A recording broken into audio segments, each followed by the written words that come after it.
Hey, what's up guys? My name is Liam. Welcome back to another Black Ops 3 beta video. Hopefully this is not the last one. So I made a video yesterday talking a little bit about why I haven't been posting much Black Ops 3. So today we're going to dive a little bit deeper into that, and with that is going to come hand in hand with me talking about some problems that the game has had. You know, this video was inevitable. It was going to happen. Eventually I was going to have to talk about what's wrong with the game, because there is a couple things that are majorly wrong with the game. And at first I was optimistic. You know, my very first game review was very positive, but things have gone a little bit downhill, and let me talk about that more in a little bit. First of all, let me just hit you guys with the info here. So this is a team deathmatch. I generally don't play team deathmatch, but I wanted a quicker video because I don't need very much time to talk about this. It's a pretty simple subject. So this is a team deathmatch on Stronghold. I think it's called Stronghold. And I'm using the best SMG and assault rifle in the game, the Razorback. I don't know if this thing's gonna get a nerf, but it's a beast. This thing is a fucking monster. I mean, like, if you haven't used this every single game since you got the beta, do that. So, anyways, let's move on. So, first things I'm going to talk about is that the beta is over today, and I understand this. This was my last day to play. I've been grinding, just trying to get good gameplays for you guys. This one's not the best. I'm saving the best gameplays for later.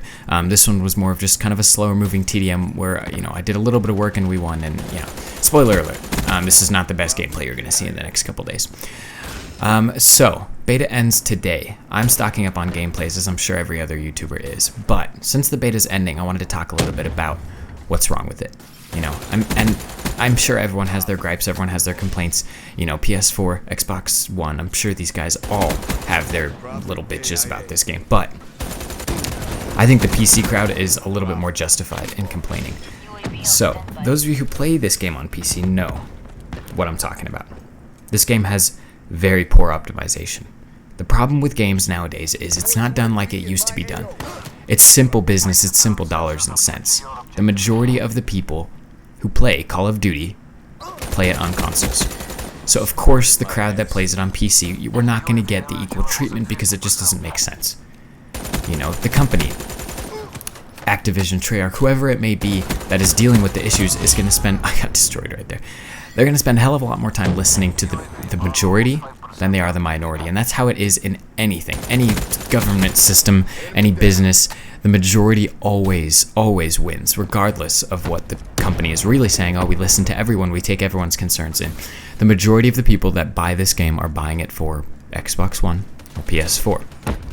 So the PC crowd gets overlooked in a couple ways. First of all, this game was made for PS4 and then ported to Xbox One and PC, so I'm sure both of them have their fair amount of issues, but I am running an i7, which is, for those of you who don't know, it's a processor. I don't just want to start throwing out, you know, letters and numbers and hoping you guys all know. I'm running an i7, which is one of the top-of-the-line Intel processors, and I'm running two NVIDIA GeForce 560 Ti's and SLI. So I have a decent gaming rig. You know, my graphics cards are a little dated, as is my processor, but I can run most games on extra settings at 60 FPS, absolutely no problem. I mean, I've done way more on my computer and still had it run smooth, but for some reason this game runs horribly. This video that you're watching right now is absolutely the lowest settings you can put this game in, and I mean that. You can't go lower in settings than this game is, and it still looks decent. I'll give them that. The game looks good, and it's fun. It's really fun to play, but it's not fun when you're skipping all around the map, and there's lag, and there's all kinds of optimization issues, and I can't shoot people because every time I start shooting, you know, the muzzle flare on my screen is too much for my computer to process, and I start jumping and skipping around the map. I'm at what I call the double disadvantage. So let me explain what the double disadvantage is. This game is poorly optimized, so my computer can't run it at high settings. So I have to run it at low settings. Now, the developers of the game released a statement on Steam saying basically that if you're having trouble shooting people, it's probably because your settings are too low, and it causes a little bit of a ghost image. If your settings are incredibly low, sometimes the pixels will be a little fuzzy, you know, and when someone's far away, you think you're shooting at them, and it looks like you're shooting at them, but you're actually not shooting at them. And things like that are caused by running extremely low settings. You know, fuzziness and shadow mapping textures. It causes difficulty playing the game. It makes my gameplay harder. So, having to run the game in low settings also causes me to have a harder time playing the game. That's screwed up. I really hope they fix this game after the beta's done. That's all I really have to say. It just needs an optimization, and then it'll be great, and then I'll love it. Thank you guys for watching. Hopefully this video wasn't too bitchy. I'll see you in the next one.